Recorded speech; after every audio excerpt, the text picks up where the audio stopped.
Welcome to another episode of Startup Health Now, the weekly show celebrating the healthcare transformers and changemakers reimagining healthcare. My name is Stephen Krein. In today's episode, we're at the Wearable Tech and Health Conference in New York City that is organized by ApplySci, and we're going to sit down with Robert Mittendorff, a physician and venture capitalist at Norwest Venture Partners. This is going to be a great episode. It is the duty of leaders to lead, of the creative to create, of the daring to do. The free world expects leadership of us. Its fate and our fate depends upon our leadership. We are industrious, inventive, restless, with the fires that burn within us. But I say that nothing is easy, and the best things are the hardest. And all our troubles, all our immense difficulties, now and in the future, can I say be solved if we have the will, the courage. The future is to those who take. Welcome back. We're sitting down with Dr. Robert Mittendorff, a physician and venture capitalist from Norwest Venture Partners. Welcome, Robert. Thanks, Steve. Thanks for having me. Yeah, thanks for coming in today. You know, I love the idea of a physician and a venture capitalist. So I want to, before we kind of dig into the subject matter, I'd love to hear a little bit more about you and kind of how you ended up as a venture capitalist and a physician. Yeah, I would say, you know, being a venture capitalist is almost as privileged as being a physician. It's an amazing job. Yeah, it's an amazing job because you get to, when you talk to an entrepreneur, they're so focused on the way they see the world, and they're so convinced that that's how the world will be. If you just sit with them and listen to them, it's an amazing experience to kind of get inside of a view of the world and kind of hear how things might look. And then you have to step back and be a little more practical and think through the issues. It's similar in that sense in being a doctor, where you walk into a room. I'm an ER doctor, and you walk into a room and you listen to a patient's, you know, either it's a set of symptoms or a diagnostic odyssey that they went through, and they're concerned about what this might mean. Do they have cancer? Do they have a brain tumor? And so getting in their worldview is you know, it's a privilege to be able to hear someone's story and try to relate to it. So how'd you end up deciding to become a venture capitalist after becoming a physician? Kind of what led to you landing at Norwest? Yeah, you know, the specific venture capital job, I think, is something I've looked at for a while, but it was more the general concept, which was part of the plan, actually, since I decided from high school to go to college for engineering, and that was, I got pretty excited when I was younger around the application of science to solve problems. And I actually had the opportunity in high school to work with, I grew up in DC, to work with some innovators helping the Defense Department build software to automate target recognition, say, for example, with satellites. I love the idea of building stuff to solve a problem. I kind of made the decision there that I'd rather be on the saving lives side. And so, you know, I had some other experiences that led me to medicine, but it was always part of the plan to kind of learn how to help build stuff, learn how companies work, and then most importantly, learn what it's like to be the person taking care of a patient. And so that's kind of the pathway I took. I became an ER doctor because, frankly, it's a really fun specialty. Mm-hmm. You get to try to fix things in a really quick way, and when you step into a shift, you have no idea what you're going to, you know, have some coffee before you arrive at work.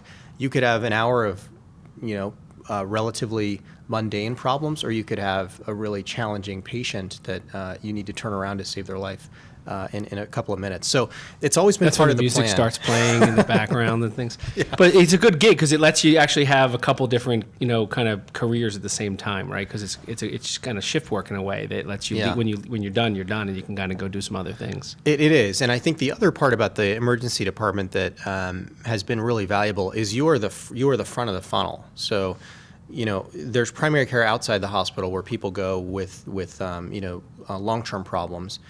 But then there's all this stuff that costs a lot of money, and a lot of it comes directly through the emergency department. So Stanford, where I trained, I think a third of our patients in the ER ended up getting admitted to the hospital. So it's really the front of the funnel for what healthcare is in the U.S. So, if you're practicing now, so you still see patients a few days a week? I do, a few days a month. A few days a month. And you also are at Norwest Yeah. as a venture capitalist. Yeah. Tell us a little bit about how that plays out together, and then we'll jump into the VC.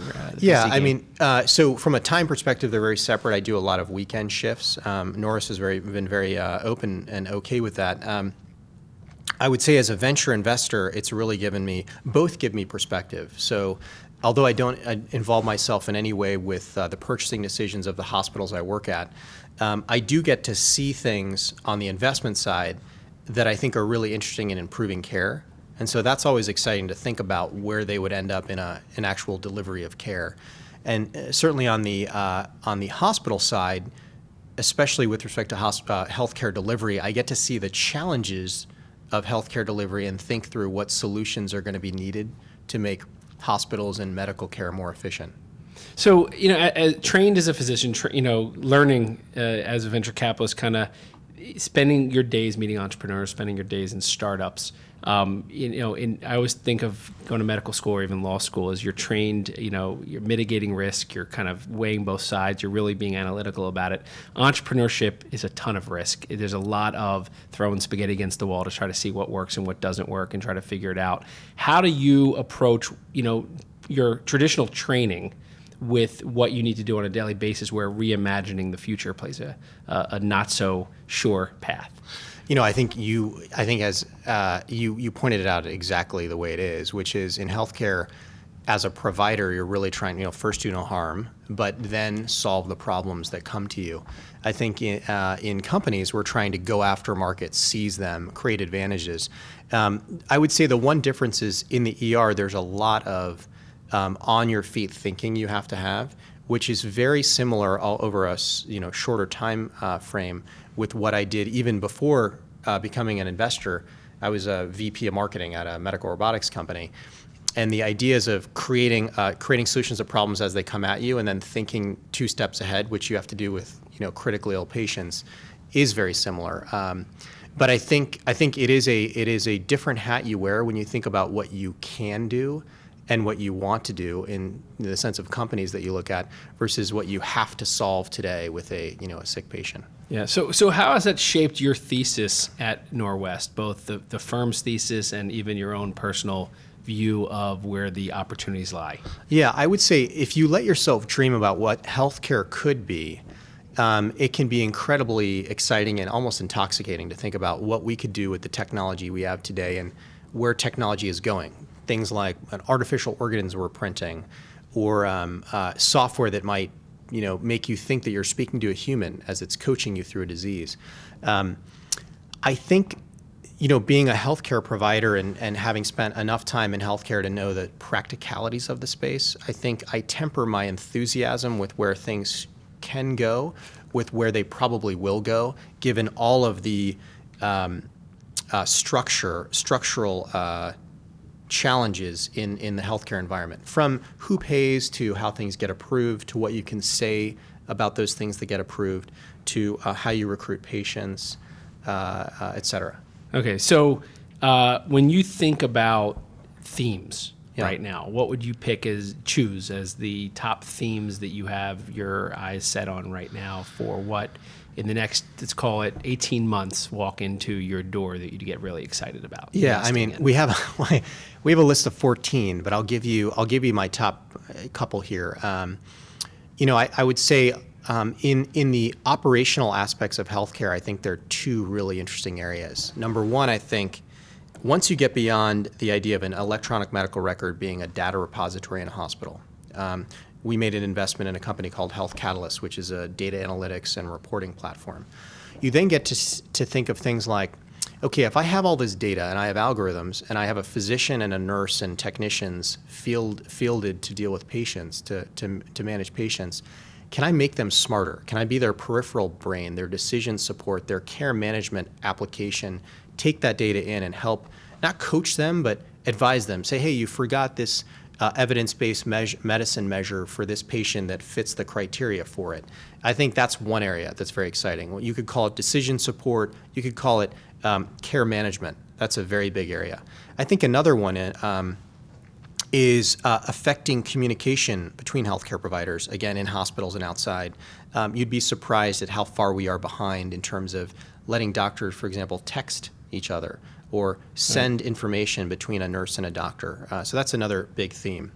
On the patient side, one of the areas, and at this Wearables conference here, we talked about it. One of the areas that's really exciting for me is thinking about a service that uses a device to collect, passively, if possible, as much information on a patient's activity and behavior as possible, then integrating that with some analytics, and then providing in a very persuasive way, using persuasive design, technology, in a psychologically meaningful way back to that patient, something that will get them to change their behavior, a nudge. A lot of companies in the consumer space have done this well, from Facebook to Twitter. The addictive nature of some of these. Are you seeing anybody do it here in this sector?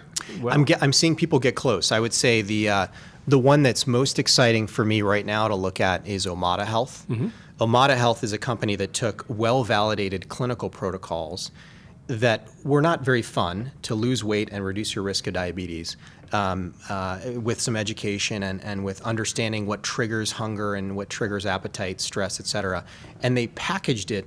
The founders were Harvard MD and IDEO lead product designer. They packaged it in a way where people remain engaged for 16 weeks, 3-4 months, and they actually adhere to changes in behavior and lose weight. So those solutions where you take stuff that works but it's hard to deliver and not scalable, and you package it up and you add some psychology to get people to do the things that they really should be doing for themselves, and you deliver on it and then you demonstrate the results, those are the kinds of digital health businesses that we're looking at.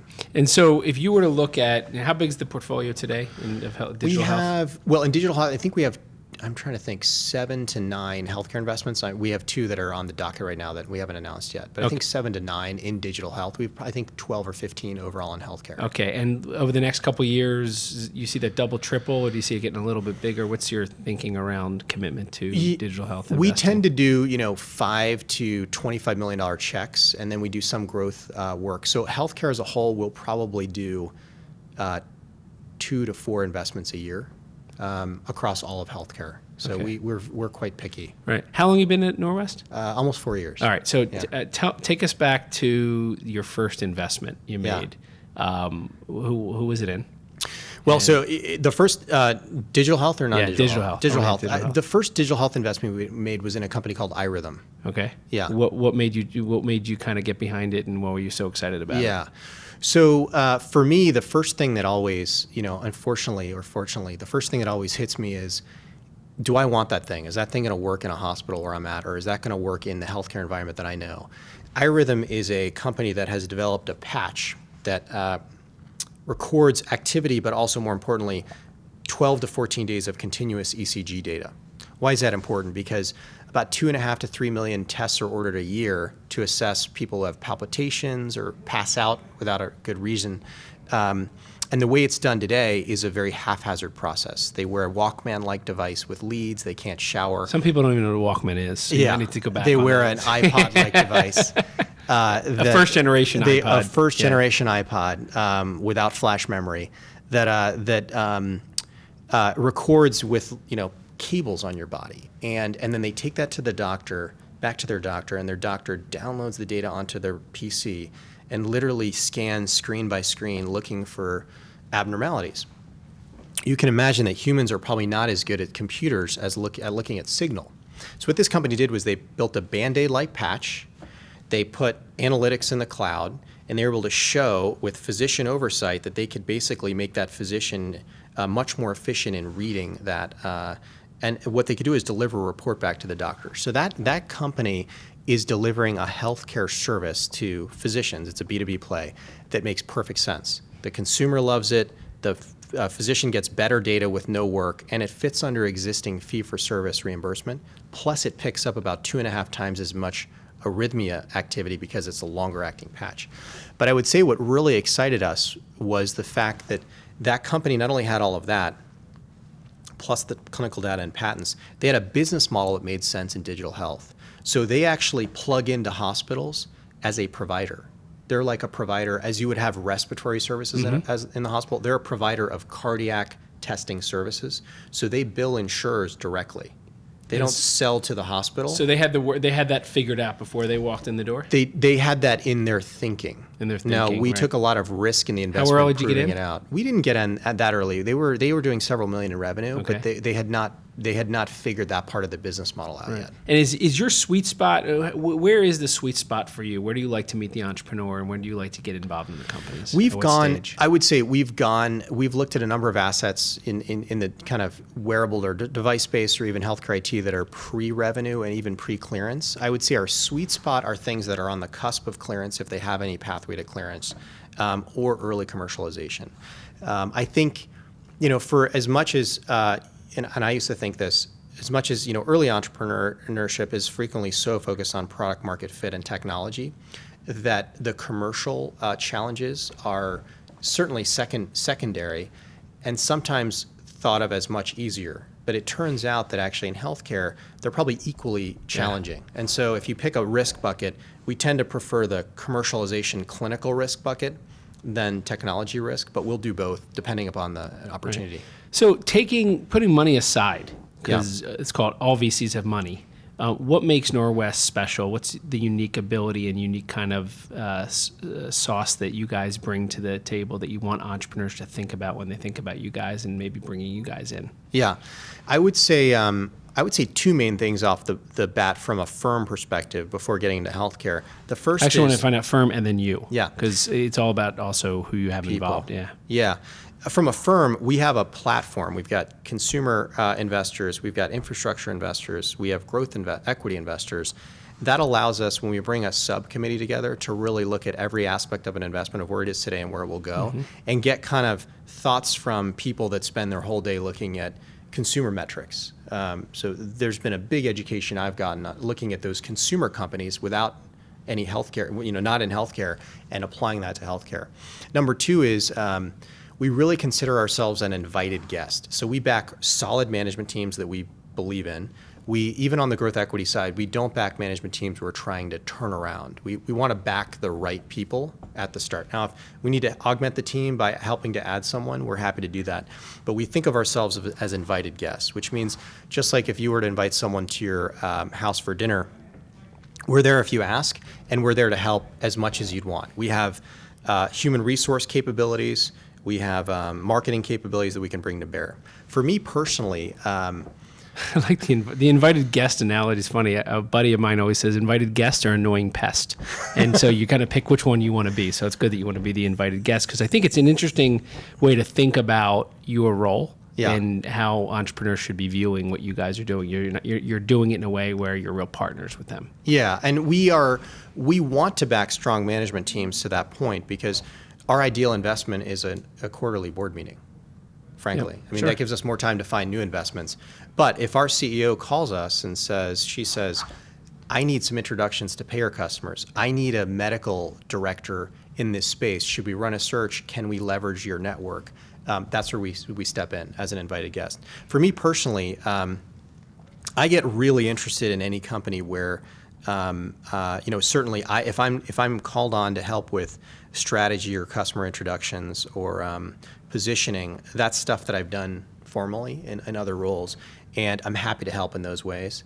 I tend to, also just try to provide, if asked again, my practical understanding of what's going to work and what's not going to work, whether it's from a payment perspective or in the practice of medicine or from a clinical regulatory approach. Right. Do you worry you'll be wrong? In other words, as a physician, do you know too much? Sometimes blissful ignorance works to the entrepreneur's advantage, right? They didn't know what was going to work and what wasn't. They tried it, it worked. Do you think there's a little bit of, in healthcare especially, people who know what works and what doesn't work, and they want to sprinkle that onto the entrepreneur's plans? Yeah, it's a great point. I think we're looking at a company right now, and I think there's a specific experiment that it's a commercial stage company that they have very little revenue, but they're disrupting a massive part of the hearing aid market.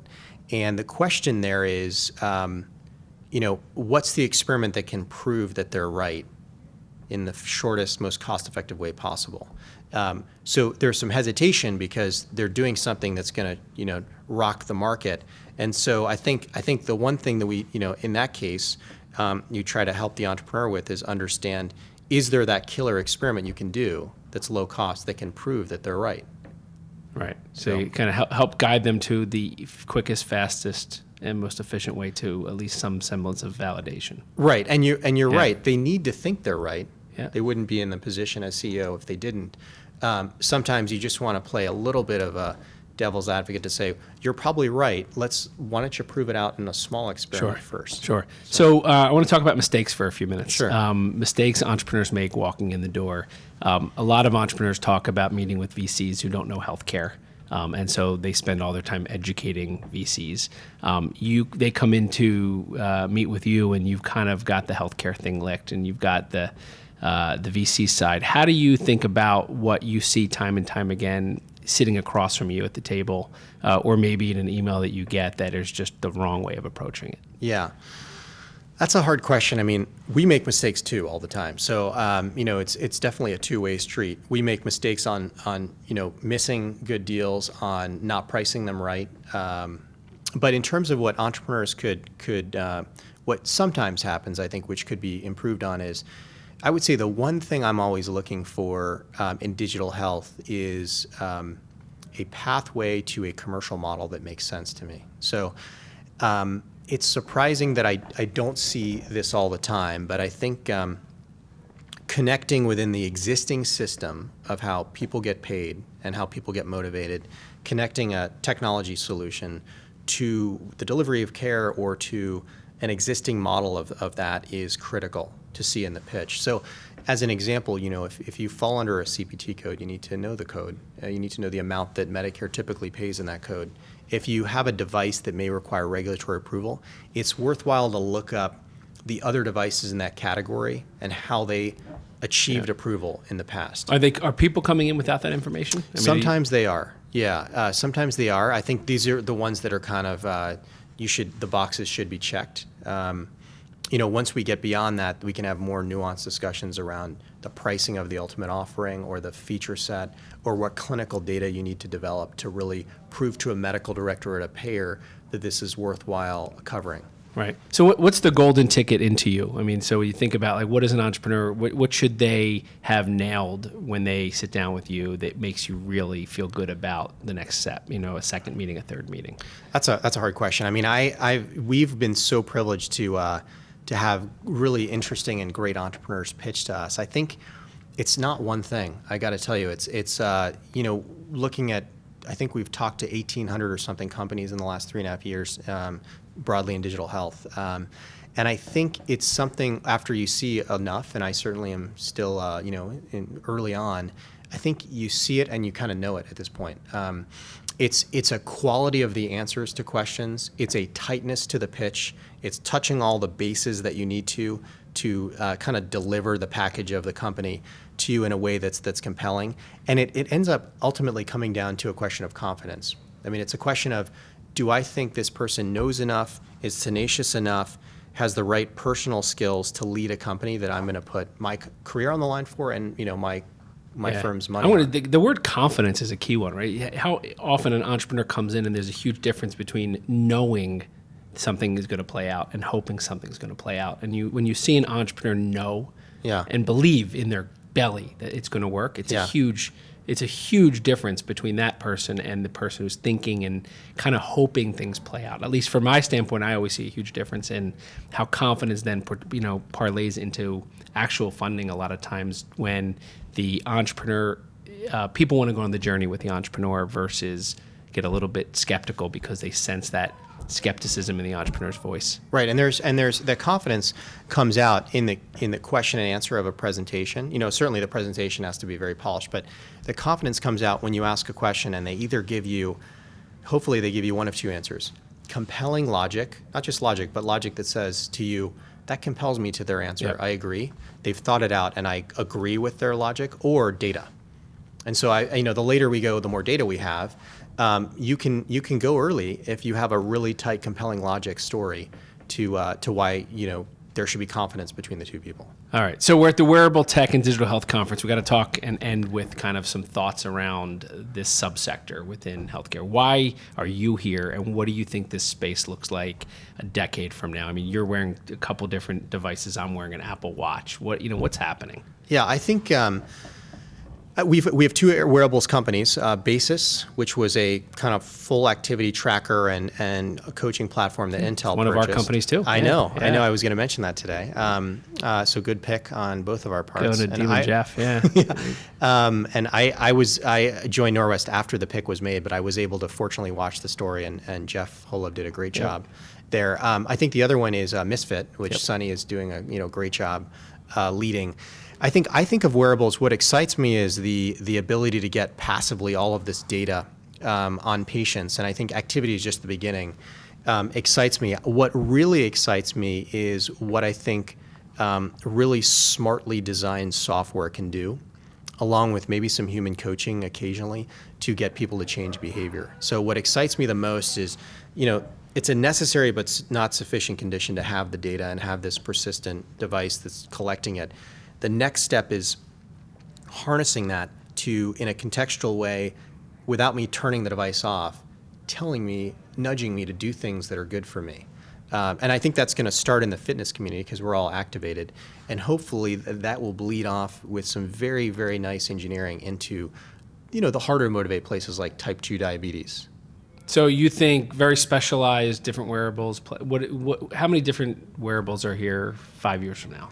Well, I think from a device perspective, we're going to continue to see the explosion of different wearable devices. I mean, from fertility to pregnancy monitoring to fitness to cardiac monitoring. I think what's going to get exciting beyond that is software built that will, in a subscription-like model, hopefully coach me. So one of our investments, Lumosity, does brain training games. No devices involved but your phone. And they have, really loyal people using it. They're doing quite well. There's no reason that what they've done there in terms of keeping people fresh every day with new games and new thoughts to making themselves feel better about themselves couldn't apply to what we traditionally think of diseases or conditions. It's just, I don't think the engineering has been done yet on the software side to make it as compelling as, say, Lumosity has. Well, fantastic. Well, listen, I appreciate you spending today with us. Love the fact that we have Basis in common, but I know we're going to have a lot more companies in common in the coming years. Love the idea that you're a doctor and a venture capitalist. There's a whole new crop of clinicians and physicians becoming both venture capitalists and entrepreneurs. And I think in this next wave of innovation and reimagination of healthcare, it's kind of cool that you've got so many doctors and clinicians leaning in to the entrepreneurial and investing side to actually make this happen. So thanks for everything you're doing. Great spending time, and look forward to spending more time together. Thanks, Steve. Thanks a lot.